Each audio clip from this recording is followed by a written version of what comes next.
Hello there. This is the 51% on France 24. I'm Erin Ogunkeye, stepping in this week for Annette Young. Coming up.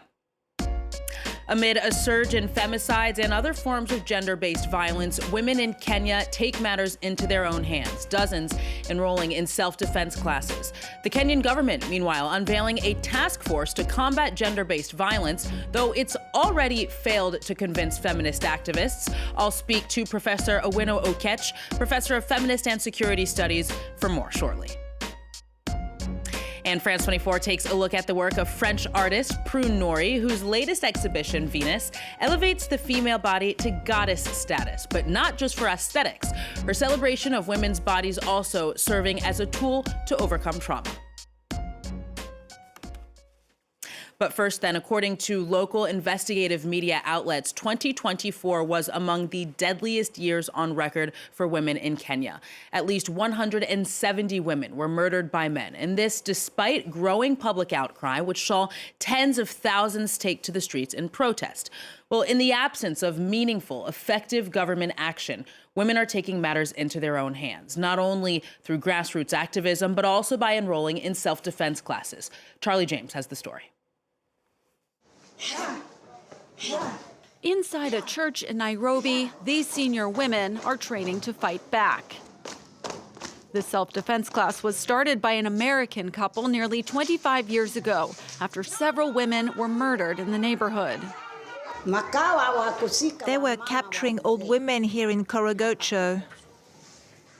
They raped them, killed them, and threw them in the river. The lessons have saved them. A few years ago, Mary Wainaina had to use her skills on a man. When he was attempting to rape me, I grabbed his private parts with all my strength and twisted them, and he started screaming. When people came, they caught him undressed and started beating him up. And that's how I was saved. A surge in violence against women in Kenya has pushed many to learn to protect themselves. Police there report at least 97 women were killed in femicides during just 3 months of last year. Gender-based violence in Kenya is fueled by patriarchal views, economic hardship, and insufficient legal protections, such as not criminalizing spousal rape. And the laws that do exist can run up against cultural norms. For example, Kenyan police routinely ignore complaints of violence against women, considering them private matters.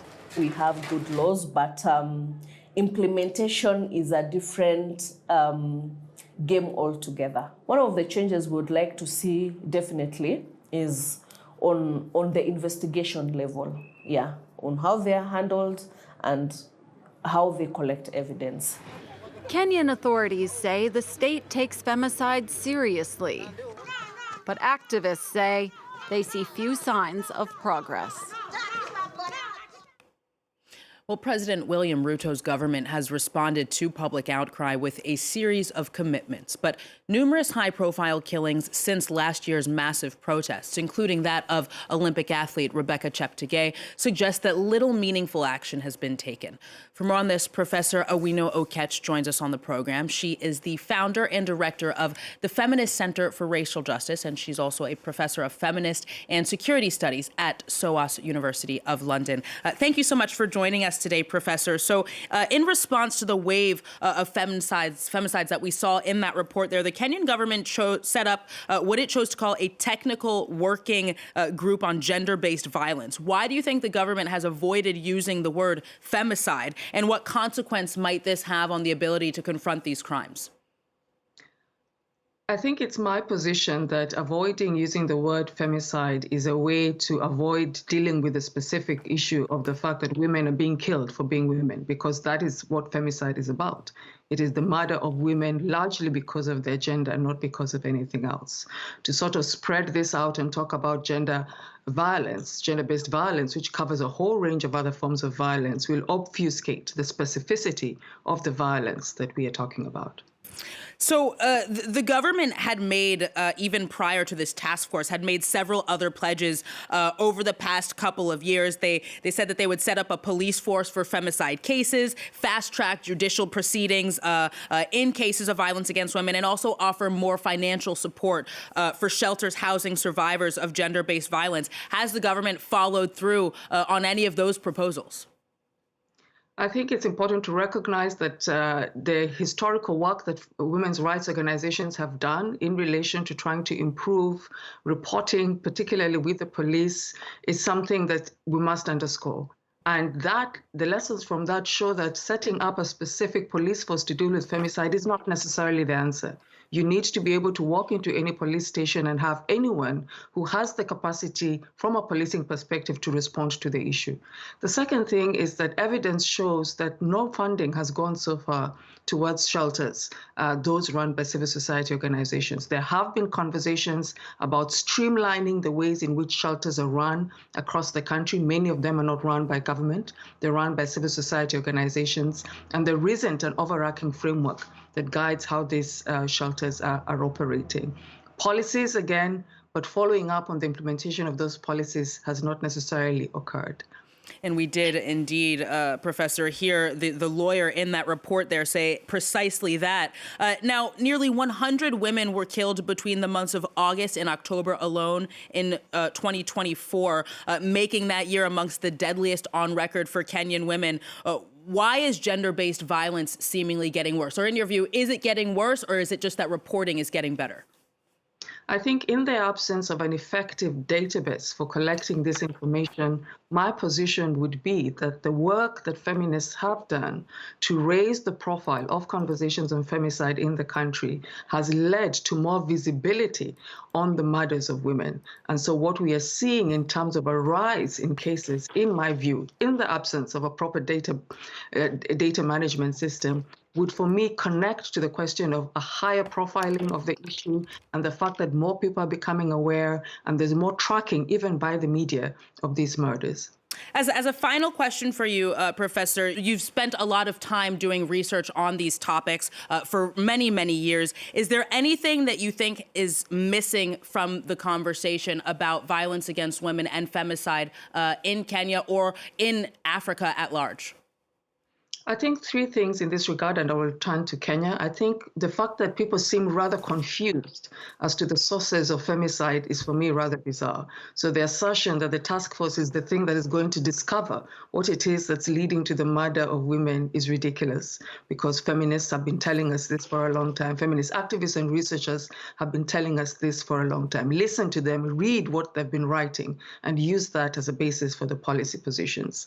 Secondly, if I look to the kind of leadership that Ramaphosa provided in South Africa during the marches that happened there, again around femicide, what we saw was the presidency taking very specific leadership, both in terms of resources, but also centering feminist activist voices in terms of the kinds of strategies, policies, and approaches that they wanted to see happen.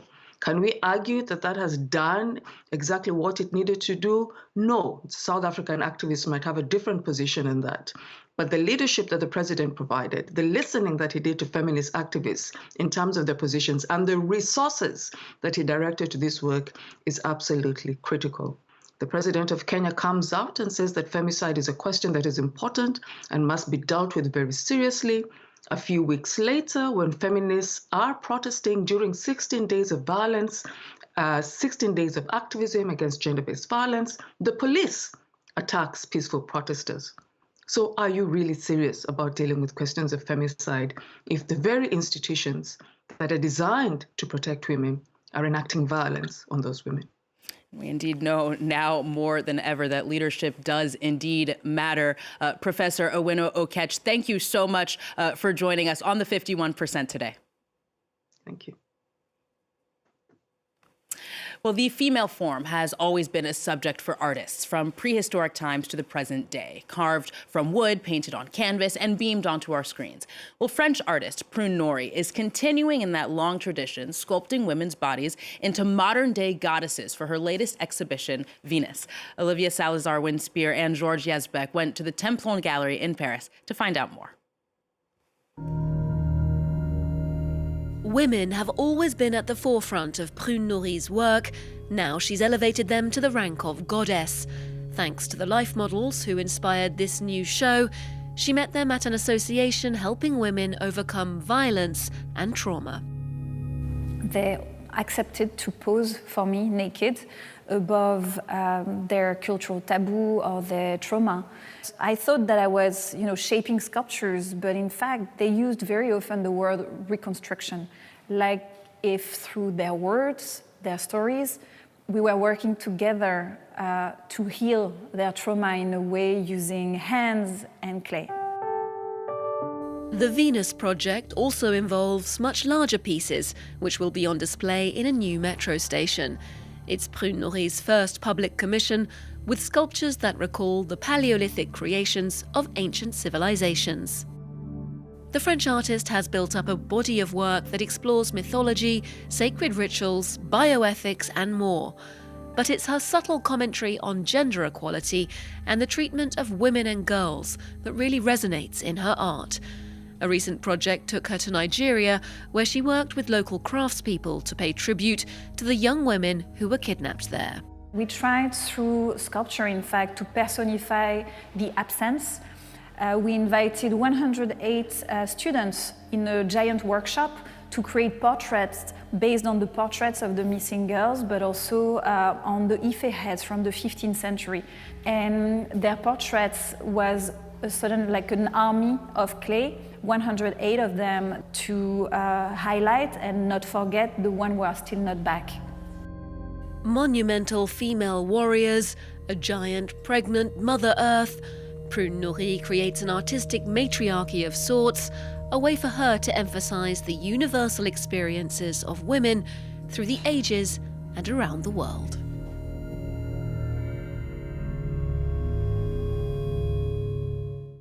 Well, that's all we have for you for this edition. Until next week here on the 51%. Bye for now.